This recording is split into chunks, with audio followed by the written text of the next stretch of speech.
Yo, yo, yo. Welcome to Philosopher's Stone. Tonight, we're entering a different avenue of content. I'm talking UFO incident. Now, I've covered some alien shit. I've covered some weird cases of time travelers or possible spies or possible Bigfoot attacks. Now we're going to talk about the Cash Landrum incident. So the Cash Landrum incident happened right here in Texas, down near Houston. And this is one of the most documented cases of UFO interference with human life. I'm going to go ahead and run some of the footage from the TV interview coverage on the incident, so it gives us a little visual of who these victims were and the real trauma that they faced after this UFO encounter. One of the most intriguing cases that Schuessler and his group are investigating involves these women, Betty Cash, Vicki Landrum, and Vicki's grandson, Colby. We had been driving out this country road, which it is a very desolate area, and all of a sudden we seen this object.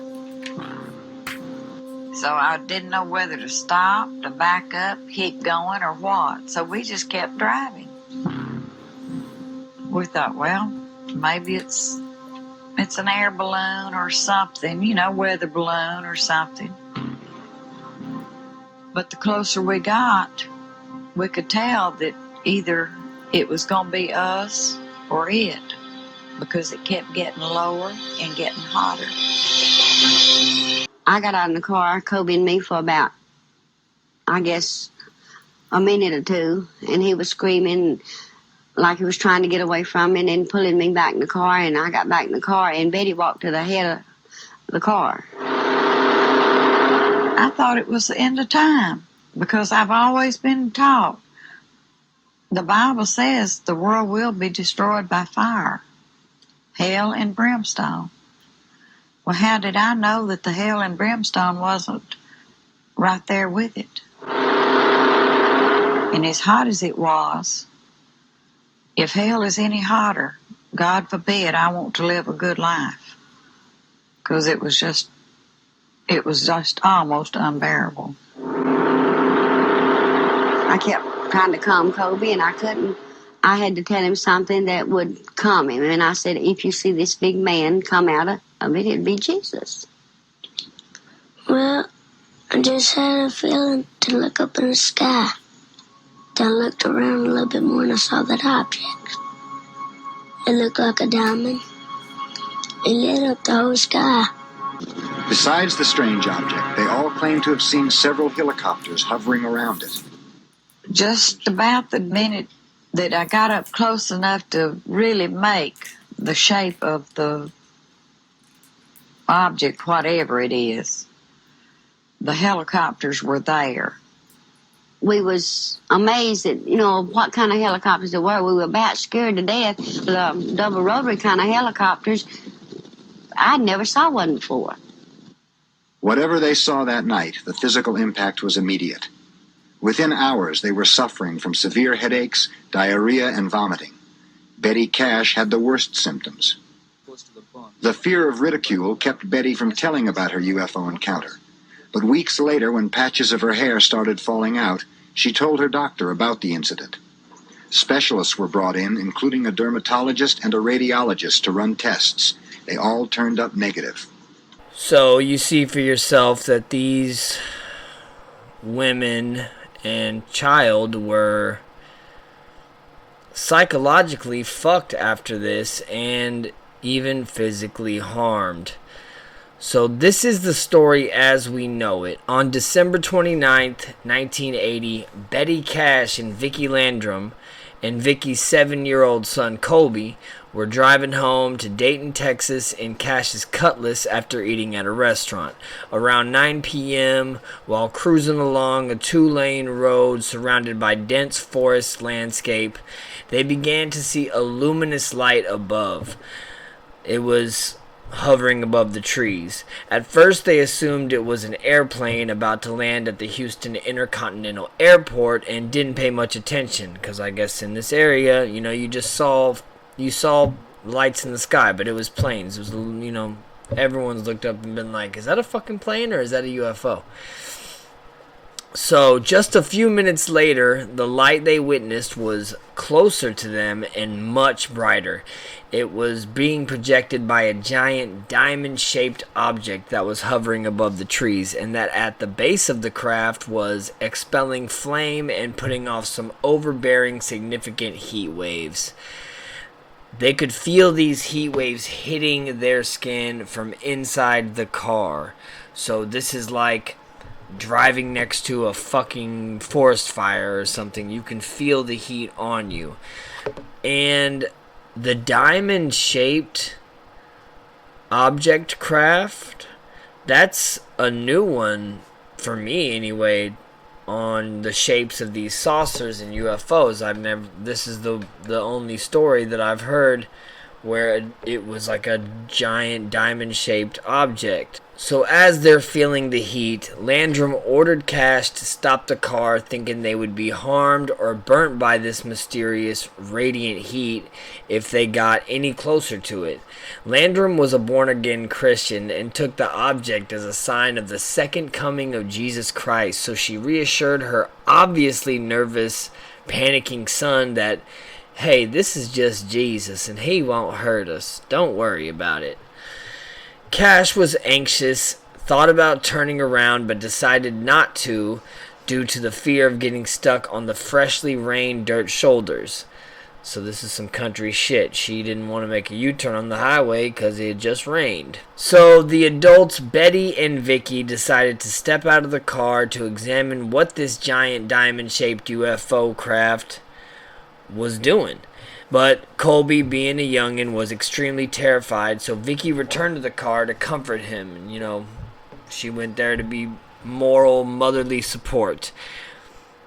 Betty remained outside the car staring at the object, almost hypnotized and mesmerized by the sight of this bizarre spacecraft, which is another thing in a lot of UFO stories. When someone sees it, it's like they're stuck, they're frozen. A lot of alien sightings also have that noted in it, where when you're face to face with it, it's like it can freeze you. So a quote from Jerome Clark: "The object, intensely bright in a dull metallic silver, was shaped like a huge upright diamond, about the size of the Dayton water tower, with its top and bottom cut off so that they were flat rather than pointed. Small blue lights ringed the center, and periodically over the next few minutes, flames shot out of the bottom, flaring outward, creating the effect of a large cone. Every time the fire dissipated, the UFO floated a few feet downwards towards the distance toward the road. But when the flames busted out again, the object rose about the same distance." Betty and Vicky claimed the heat was strong enough to make the car's metal body painful to the touch. Betty said she had to cover her hand with her coat to protect her hand from being fucking burnt when she got back in the car. When Betty was back in the car, she touched the dashboard, and Vicky claimed the dashboard was so hot Betty's handprint was embedded in the softened vinyl, leaving an imprint that was evident weeks later. Investigators cited that statement as proof of the witness account, but no photograph of the handprint exists. Why wouldn't they just take a fucking picture of the handprint in the dashboard? So Vicky, Betty, Colby said that the object then ascended over the treetops and rose higher in the sky, and then a group of military helicopters approached it like dogs herding cattle, surrounding the craft in a tight formation. They counted 23 helicopters. These choppers were later identified as Boeing CH-47 Chinooks, used by military forces world fucking wide. So this is a known military aircraft that's surrounding this UFO. Now the road cleared up, so Betty decided to drive on their way, but claimed to see glimpses of the object and the convoy of helicopters receding into the distance. Supposedly this encounter lasted about 20 fucking minutes. That's a pretty long time. A supporting claim came when investigators of the incident located a Dayton policeman, Detective Lamar Walker, and his wife, who have claimed to seen the 12 Chinook-type helicopters near the same area in which the Cash Landrum incident took place, and roughly around the same time frame of the night. So that lines up. Although they didn't see the upward-shaped diamond object with flame spewing out of it, they still saw the helicopters, so... Alright, now here's where the witness's story gets a little tragic. Because of the health problems they became burdened with after this incident. After they made it to their homes, they all experienced some kind of sickness, mainly Betty, and they suffered from nausea, vomiting, diarrhea, overall weakness, and a burning sensation in their eyes, and a feeling as though they were suffering from an intense mid-July sunburn. It sounds fucking horrible. I mean, whenever I envision seeing a UFO, I feel like I'm going to be given some fucking knowledge and enlightened afterwards. I don't want to feel like shit. So over the course of the next few days, Betty said her symptoms got even worse, with the appearance of many large painful blisters forming on her skin. So like afterwards she started having lesions pop up. When she went to the emergency room on January 3rd, 1981, it's documented that she could not walk and lost large patches of skin, and even clumps of hair had fallen out. So what, the fucking UFO's presence put her through fucking chemo? She was released after 12 days, even though her condition wasn't really showing any signs of improvement, and she later returned to the hospital to stay another 15 days. After Betty claimed she was treated for cancer after being exposed to this mysterious radioactive UFO. So it's like they treated it as if she had cancer. Landrum experienced similar symptoms of health, although not as severe as Betty's. A MUFON radiologist wrote, "We have strong evidence that these patients have suffered secondary damage to ionizing radiation.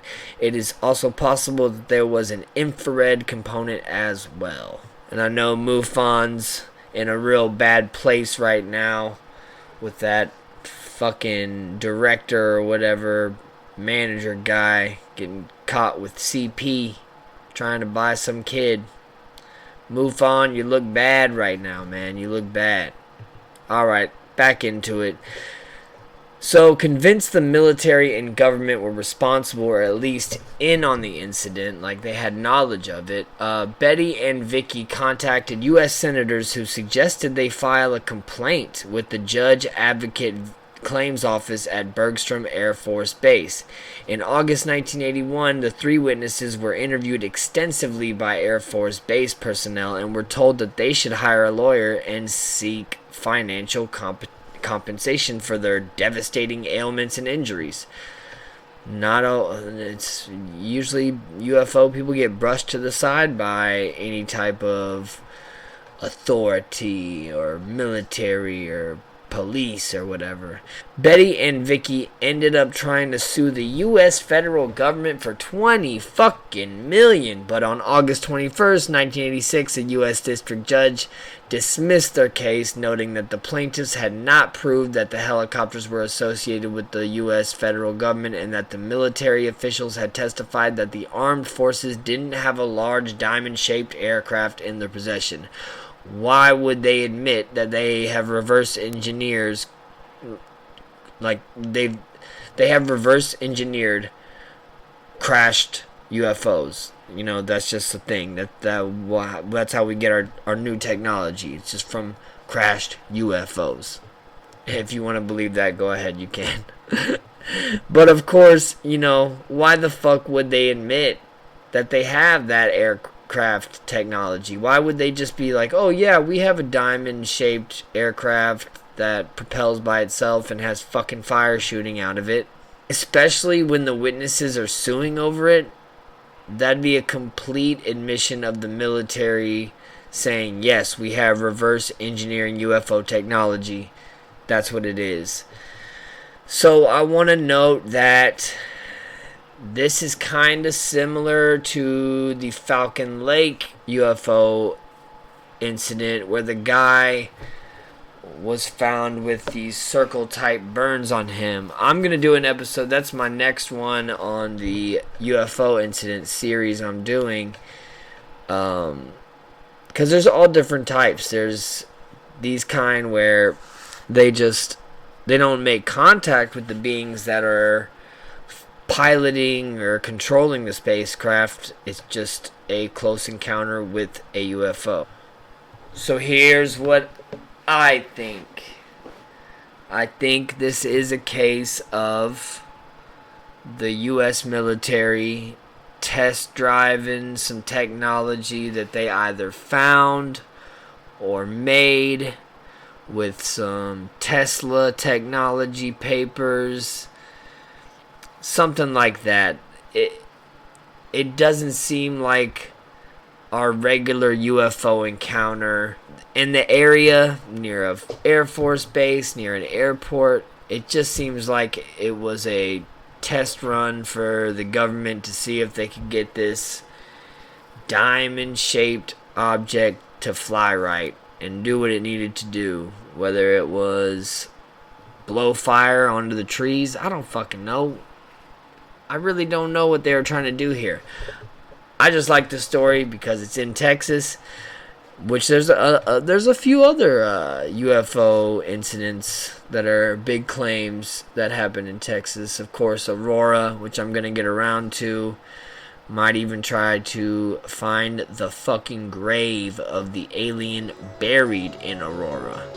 Thank you for watching Philosopher's Stoned. I'm going to have more of these alien videos come out because I'm sick of the fucking devastatingly depressing news that I see every fucking day, and all the conspiracy people with their QAnon bullshit and their pandemic stuff, and they're just, yeah. I know the world's gonna fucking end, okay? I'm ready. Cool. I have a gun if the demons come. I have a gun if the aliens come. I have a gun if the military comes. I'm ready. I'm ready, baby. Alright. Thank you. Thank you for watching. Gonna have some more updates this week, probably. Hopefully. Y'all have a good night and drink some juice.